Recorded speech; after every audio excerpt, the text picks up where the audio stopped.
I'm Halcyon, and welcome to Hug Nation. I had an experience this year at the Burning Man Temple that was profound. I went out there with a number of things that I knew that I needed to do. I had a copy of the book that I'd just written that I knew that I wanted to burn.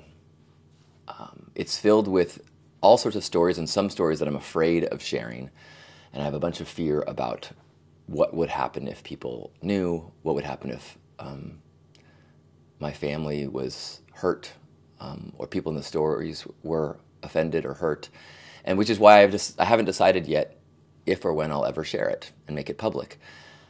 But whether I share it or not, I wanted to release this fear, and so I had brought a copy of my book that I wanted to burn, or I brought a piece of fabric that was used as a cleanup rag during a sexual experience that I had many months ago that was done during my birthday as part of a sexual ritual. That actually the intention of this multi-person experience was as a ritual to reclaim some of my lost sexual power, with the intention that the result of this experience would be this rag, this ornate rag that I created for this occasion, would months later be brought and burned in the temple. So I had this sacred rag. I had my book.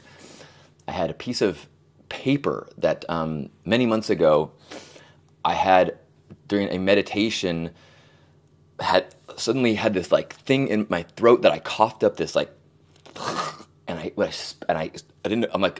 I felt like, don't swallow this. I just had this thought like, don't swallow that, get that out. That needs to come out of you, like a purge. And so I found a piece of paper and I spit this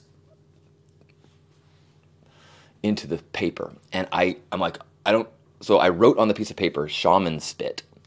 And I said, I have to bring this and burn it ceremoniously at some point. And so I brought that to burn this item that came from another place that was supposed to be purged from me.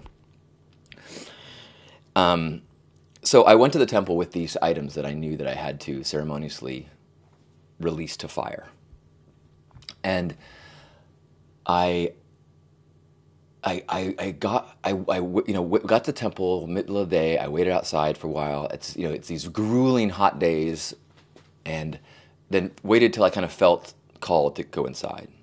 Wow, so crazy. Just picturing it makes me like tear up. If you're not familiar with the Burning Man temples, it was not a part of the event initially, but it's been around for over 10 years now. Initially started by David Best, but now other artists will submit ideas, and it is a place for us to bring our own meaning.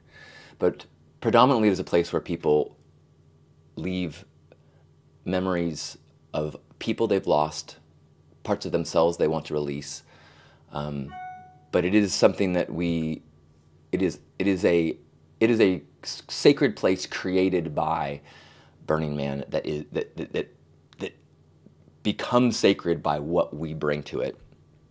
And as it fills with messages on the raw wood over the course of the week, written messages and pictures from people, it becomes the most spiritually powerful place in the world, I believe, that I've ever experienced.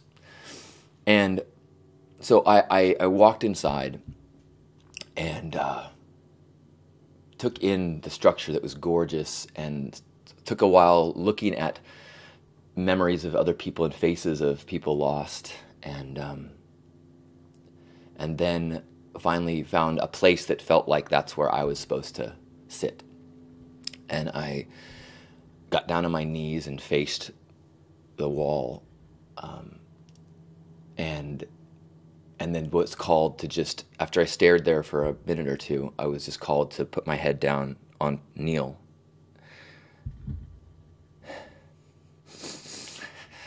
Wow, it's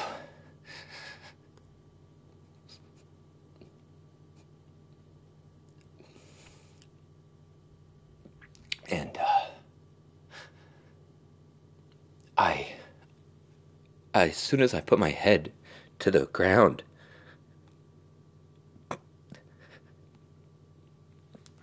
I suddenly went and visited or spent time with each of my grandparents. And I spent time with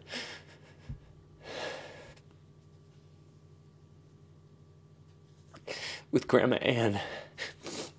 And I could smell her Chanel perfume, and I could hear her laughing. I could see her so vividly, like she was with me, and I couldn't stop laughing, and I was crying and laughing. I was like on the ground, just crying and laughing. It was so awesome. And then I spent time with Grandpa John, and I could see him and hear him laughing at the table as we're eating his pot roast, and I'm laughing and I'm crying, and then I spent time with Grandma Carol,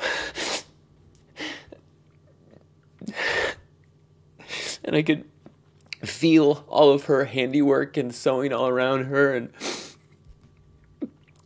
smell her in the kitchen. And I spent time with Grandpa Caleb. And I'm just on the ground crying and laughing, just snot and tears just like pooling around my face. And I bet if somebody was watching me, I bet they were like, wow, he is having such a hard time. But I was having such an amazing experience.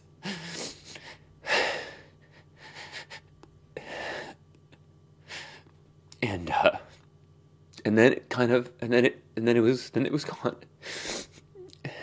And I got up, and I was looking around, and I was like, oh, I should have known that I should have brought a tissue, like I got snot all over me. And I kind of look around like, is there anyone around me that I can ask for help? Because I'm just like covered in snot right now. And I was like, oh, I've got this piece of paper that I need to purge. I've got this paper of shaman spit. So I take this piece of paper, I go,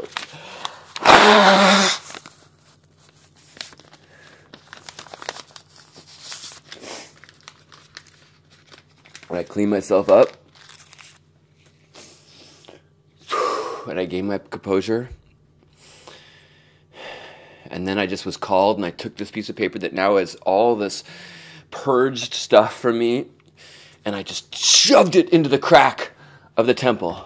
And it was like, I was like, whoa. That was exactly how that was supposed to happen.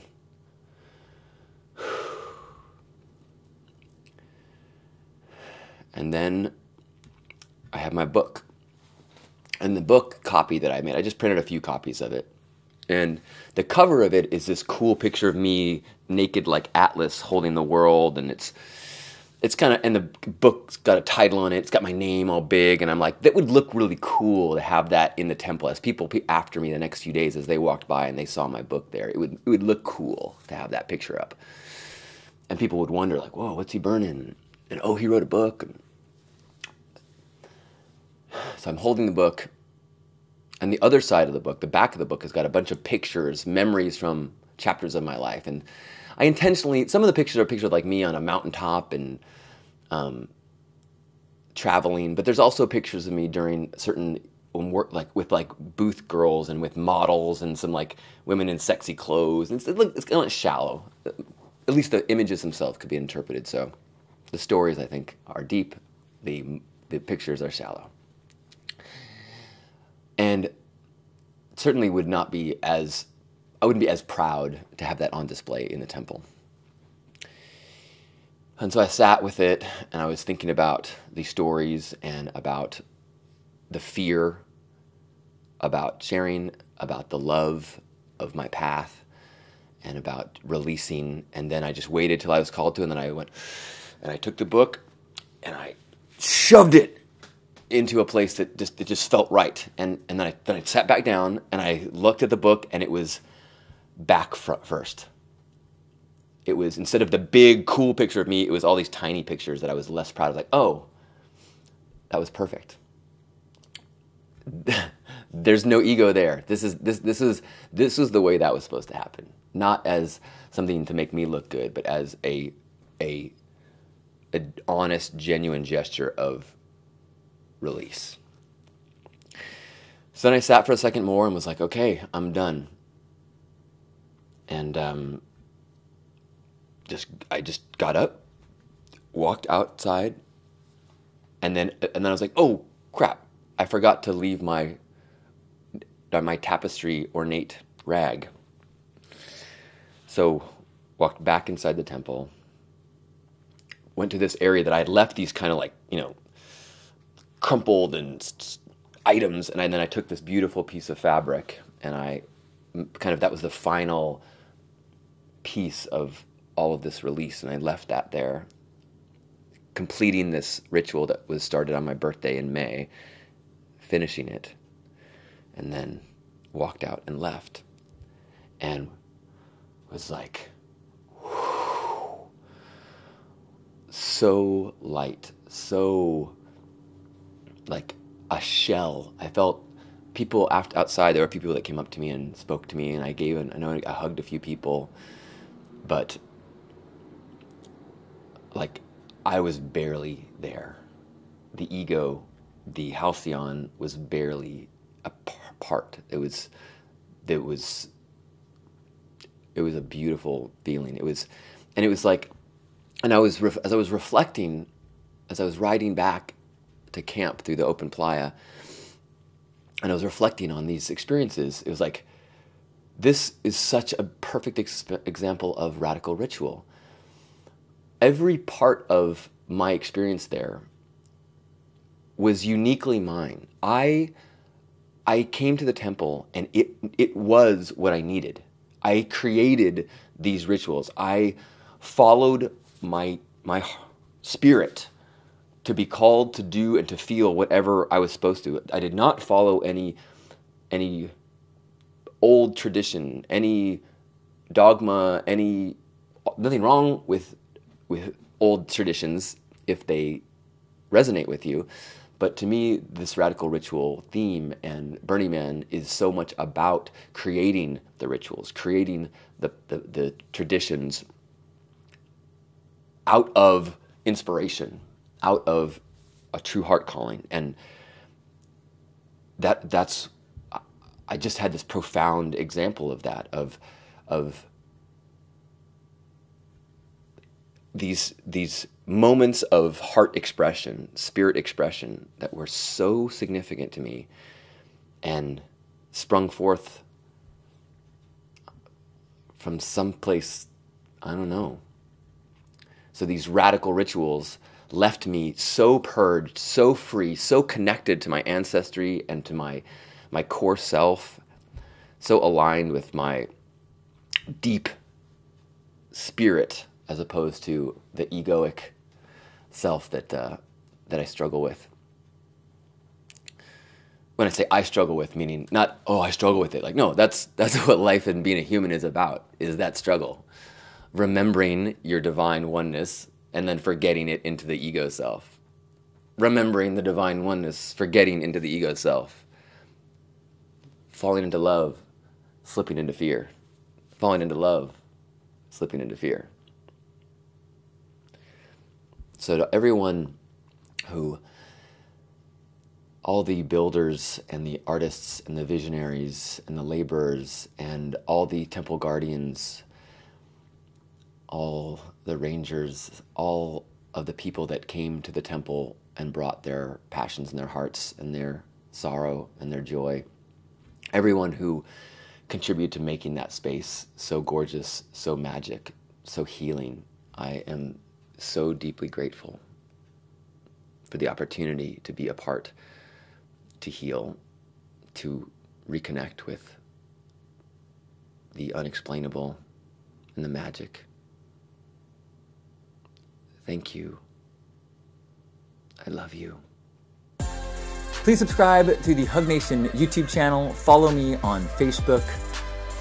can check out Halcyon Pink on Instagram, or just listen to the wind, and I'll be there. I love you. If you enjoy this, share it with a friend, an open-hearted person who might be part of our wonderful collective Hug Nation family.